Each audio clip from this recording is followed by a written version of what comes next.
habang patuloy po natin binabantayan ang bilangan ng boto, lalong-lalo na masigit pa kesa sa pagka-presidente. Ngayon yata mas maraming nagbabantay sa pagbilang ng mga boto sa pagka-vice-presidente. Makakapanayam at makakausap po natin live ang isa po sa mga kandidato sa pagka-vice-presidente, si Senador Bongbong Marcos. Magandang gabi po, Senador. Magandang gabi, Mike.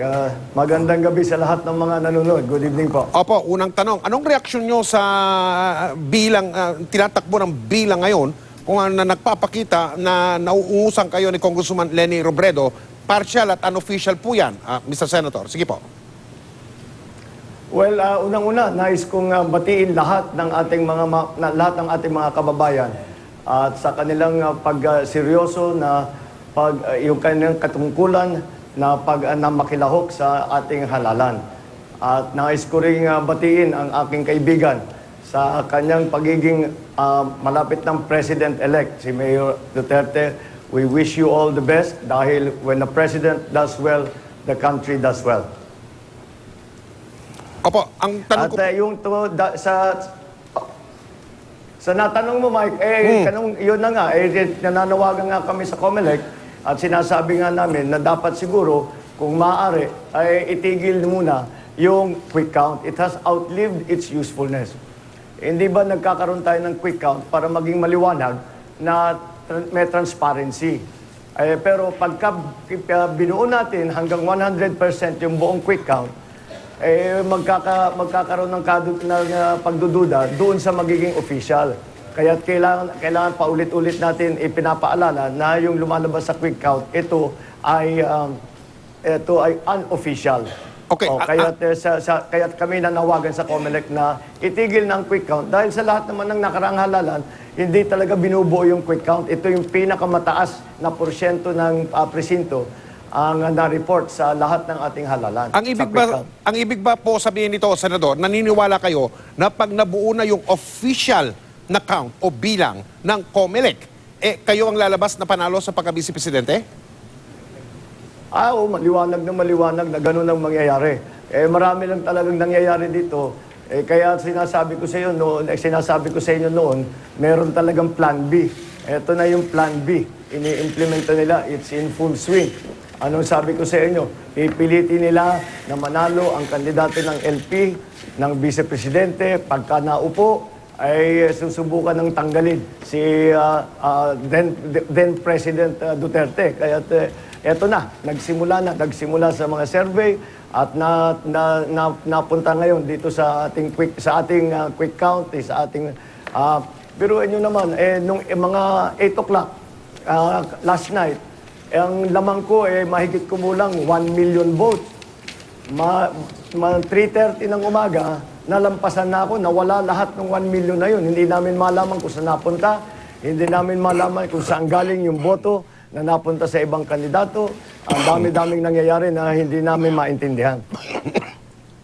Mr. Senator, pakibigyan nga kami ng iba pang detalye nung sinasabi niyong plan B. Sabi niyo una yung sa survey, tapos ito ngayon sa bilang. Meron pa bang ibang detalye o elemento o susunod na mga hakbang na kasama nitong plan B na ito, Senador?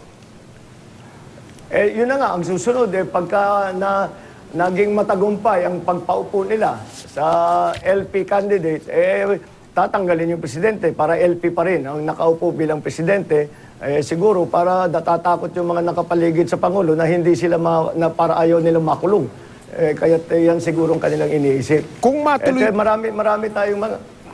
Marami tayong nakikitang mga iba't ibang problema. Kagabi rin, today lang, meron tayong nakita yung isang kandidato, dumating yung transmission, nabawasan ng boto. Nung sumunod naman na transmittal, yung nabawas na boto, naidagdag naman sa kabilang kandidato.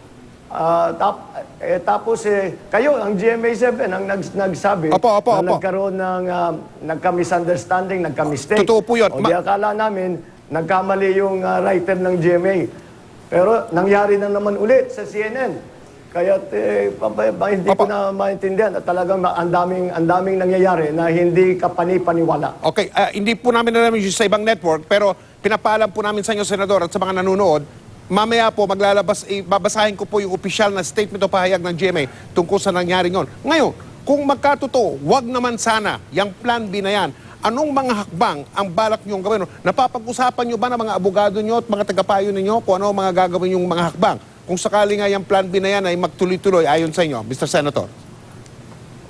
Well, unang-una, tinitingnan namin, kami siyempre ay nakikipag-ugnay sa ating mga kasamahan, sa ating mga kaibigan sa iba't ibang lugar para makuha ang boto nila, kung ano ba talaga ang naging record. At natuklasan namin kung saan ang baluarte ko, iniipit ang pag-transmit ng boto. Kaya't naiiwanan ang boto ko. At meron talaga maraming nangyayaring ibang kusan. Kasi ang pagka-report ngayon sa quick count, hindi mo malaman kung saan galing yung boto, kaya't mahirap i-analyze. Okay. Hindi ko ito sinasadya o kung ganito lang talaga ang sistema, pero ganun ang nangyayari. Mahirap i-analyze, hindi mahirap maunawaan kung saan galing ang boto. Opo. Mr. Senator, tatapusin po natin itong panayam na ito kung saan tayo nag-umpisa. At ito po yung bilang o count ng PPCRV, yung quick count na sabi nyo, nananawagan kayo sa COMELEC na ipatigil na muna para sa ganun na yung official count na lang ang aabangan natin. Ano po ang gagawin ninyo kung sakaling sabihin ng COMELEC, hindi, itutuloy namin yung quick count? Mr. Senator. Wala, yan ang sa iyo nasa sa kanila yon. Pero kung maalala ninyo kung bakit itinitigil ang quick count, para pagka naging halimbawa naging 100% precincts reported ang quick count, tapos nagkaroon ng official count at hindi pareho yung official count, pagdududahan ng tao yung official count. Kaya huwag naman natin yung gagawin yun kasi magkakagulo-gulo. Kaya nung nakaraang mga halalan ay itinigil. Mga 81% pa lang tinigil na nila dahil nga hindi mangyari yun. Pero nasa 92% na tayo ngayon. Kaya din nakakapagtaka, iba-iba na naman. Meron din statistiko. Ngayon lang tayo nakakita na ganito karami ang bumoto, ang taas na porsyento ng bumoto para sa Vice Presidente. Kaya parang hindi ko alam na naman kung saan galing yung mga botong yan. Kailangan pa rin namin pag-aralan at tignan kung ito ay questionable. O sige po, Senador, nagpapasalamat po kami at pumayag kayo makapanayam namin ngayong gabi. At magandang gabi po sa inyo. Maraming salamat, Mike. At maraming salamat. Yung ating mga kasamahan, yung ating mga supporter na nananawagan mag-rally sa Facebook, uminahon po kayo, magpalamig lang tayo ng ulo. Asahan ninyo, iniimbestigahan namin lahat yan at lalabas lahat ng katotohanan. Salamat po, Senador.